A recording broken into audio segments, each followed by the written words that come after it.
গেল কয়েকদিন ধরে কক্সবাজারে বৈরী আবহাওয়া বিরাজ করছে।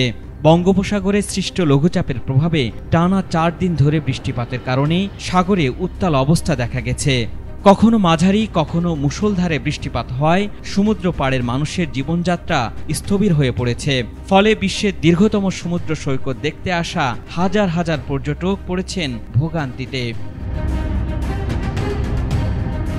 গেল ৪ দিনের টানা বৃষ্টিতে কক্সবাজার শহরের বিভিন্ন এলাকা ও জেলার ৯ উপজেলার নিম্ন অঞ্চল প্লাবিত হয়েছে। সড়কে পানি ওঠায় যান চলাচল ব্যাহত হচ্ছে। কক্সবাজার আবহাওয়া কার্যালয়ের সহকারী আবহাওয়াবিদ আব্দুল হান্নান জানিয়েছেন, সোমবার দুপুর ৩টা পর্যন্ত গত ২৪ ঘন্টায় ১৫৩ মিলিমিটার বৃষ্টিপাত রেকর্ড করা হয়েছে।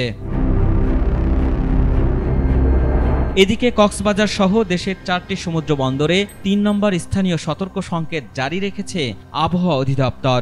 আবহাওয়ার পূর্বাভাসে বলা হয়েছে ৯ জুলাই পর্যন্ত এ অঞ্চলে ভারী থেকে অতি ভারী বৃষ্টি হতে পারে, যা পার্বত্য এলাকায় পাহাড় ধসের আশঙ্কা তৈরি করেছে। একদিকে টানা বৃষ্টি, অন্যদিকে সাগরের লঘুচাপের কারণে কক্সবাজারের জেলা প্রশাসকও নতুন করে সতর্কতা জারি করেছেন। তিনি গণমাধ্যমকে জানিয়েছেন, পর্যটকদের সতর্ক করতে সৈকতের ঝুঁকিপূর্ণ অংশগুলোতে লাল নিশানা টাঙানো হয়েছে। অনাকাঙ্ক্ষিত দুর্ঘটনা এড়াতে আইনশৃঙ্খলা বাহিনীও সতর্ক অবস্থায় রয়েছে বলেও জানিয়েছেন তিনি। প্রবল বৃষ্টিপাত ও লঘুচাপের কারণে সৈকতের নামা ঝুঁকিপূর্ণ হয়ে ওঠায় অনেক পর্যটক আগেই হোটেল বুকিং বাতিল করে ফিরে যেতে বাধ্য হচ্ছেন। স্থানীয় ব্যবসায়ীরাও পড়েছেন ক্ষতির মুখে।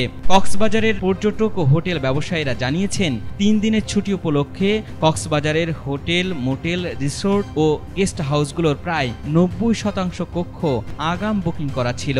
তবে বৈরী আবহাওয়ায় অনেক পর্যটকই বুকিং বাতিল করে ফিরে গেছেন। আল ইমরান, এটিএন বাংলা, ঢাকা।